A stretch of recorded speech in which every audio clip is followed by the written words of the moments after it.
So ఇంకొకటి నేను మీ Insta ప్రొఫైల్లో ఒక వీడియో చూశాను. సో దాంట్లో మీ ఫ్యామిలీ గురించి మెన్షన్ చేస్తున్నారు కదా. ఈ ప్రాజెక్ట్స్ స్టార్ట్ అయిన కాంచి కానీ లేదంటే బిఫోర్ ప్రాజెక్ట్ కానీ అసలు ఎలా ట్రీట్ చేస్తారు, ఏంటి మీ ఫ్యామిలీ బ్యాక్గ్రౌండ్ ఏంటి? ఇప్పుడు 30-40 ఏళ్ళ నుంచి సంపాదించిందంటే రోజు రోజు చెమట చుక్క. అవునవును. సో అంటే అంత కష్టాన్ని మీరు ఎందుకు స్పెండ్ చేయాలనిపించింది? దట్టు వాళ్ళు కూడా ఏ నమ్మకంతో సపోర్ట్ చేశారు? మళ్ళీ రిటర్న్ బ్యాక్ వస్తాయి రిటర్న్స్ అని ఎక్స్పెక్ట్ చేస్తున్నారా, లేదంటే ఎలాగైంది ఫ్యామిలీ విషయానికి వస్తే? యాక్చువల్లీ మాది వచ్చేసి రాయచోటి అండి. రాయచోటి పక్కన కాకులవరం అని ఒక చిన్న విలేజ్ అనమాట. మాది రైతు అనమాట, రైతు ఫ్యామిలీ మాది. మా నాన్న ఒక రైతు. నేను 8th క్లాస్లో ఉన్నప్పుడు మా నాన్న చనిపోయినారు. తర్వాత ఇంకా మా అమ్మ, నాకు 3 అక్కలు, ఒక అన్న. నేను లాస్ట్ అనమాట. మొత్తం 5 మెంబర్స్ మేము. సో ఇంకా మొత్తం అంతా ఇంకా మా అమ్మే కష్టపడి ఇంకా అందరికీ మ్యారేజ్ చేయడం కానీ మిగతా వాళ్ళందరి మా అక్కలకు అన్నకు అంతా సంథింగ్ అంతా ఇంకా అది ఫ్యామిలీ అనమాట. సో వాళ్ళు చిన్నప్పటి నుంచి నాకు సినిమా ఇండస్ట్రీ మీద ఉన్న ఇష్టం కావచ్చు. నేను అంటే ఒక చిన్న విషయం ఇక్కడ ఒకటి చెప్పాలి. ఈ విషయం ఇంతవరకు ఎవరు చెప్పలేదన్నమాట. మా నాన్న ఉన్నప్పుడు ఏమైందంటే నేను 8th క్లాస్ చదువుతున్నప్పుడు మామూలుగా విలేజ్లలో కథల్లో నాటికలో వేస్తూ ఉంటారు కదా.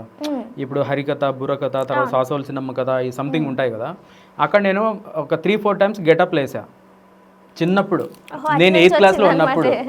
అప్పుడు మా నాన్న ఒక 3-4 టైమ్స్ చాలాసార్లు అన్నాడు అనమాట. 3-4 టైమ్స్ కదా, దాదాపు ఒక 5-10 టైమ్స్ అన్నాడు. నువ్వు బాగున్నావురా, ఈ గెటప్లో బాగున్నావురా, యాక్టింగ్ బాగా చేస్తాను నువ్వు, అది ఇది అన్నాడు. అప్పుడు చిన్నప్పుడు నేను చెప్పేది అదే నా మైండ్లో పడింది. ఇంకా అప్పటి నుంచి స్టిల్ నా ఇప్పటికీ ఎలాగైనా నేను సినిమా ఇండస్ట్రీకి రావాలి, చెయ్యాలి, మంచి యాక్టర్ అవ్వాలి. హీరో అని కాదు కానీ నేను ఒక మంచి యాక్టర్గా నిరూపించుకోవాలి, ఒక మంచి యాక్టర్గా ఉండాలి అనేది నాకు. అంతేగాని నేను ఏదో పెద్ద హీరో, యాక్షన్ హీరో అయిపోవాలి లేకపోతే అది ఇదని నేను అనట్లే. సో అప్పటి నుంచి ఇంకా అలా మూవ్ అవ్వడం జరిగింది. ఇంకా తర్వాత ఇంకా మా అమ్మ వాళ్ళు ఇంకా నాకు సినిమా పట్ల ఉన్న ఇంట్రెస్ట్ని బట్టి ఇంకా ఇప్పుడు వద్దులే నాయన, ఎందుకు మనకి ఎవరు లేరు సపోర్ట్. నేను కూడా ఇంకా అప్పుడు అర్థం చేసుకున్నాను ఫ్యామిలీని. ఎందుకంటే అప్పుడు నాన్న కూడా లేడు కదా ఇంకా. సో అందుకోసం అని చెప్పేసి నేను కూడా ఇంకా అర్థం చేసుకొని ఫస్ట్ చదువుకున్న తర్వాత ప్లాన్ చేసుకుందు అది ఇది అని చెప్పారు. ఇంకా తర్వాత ఇంకా చిన్నప్పుడంతా గవర్నమెంట్ స్కూల్లో చదువుకున్నాము.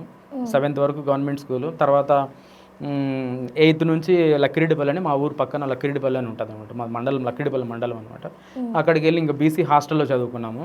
మళ్ళీ తర్వాత 10th క్లాసు అలా ఇంకా రాయచోటికి వచ్చి మళ్ళీ ఇంకా 10th నుంచి డిగ్రీ వరకు రాయచోటిలోనే.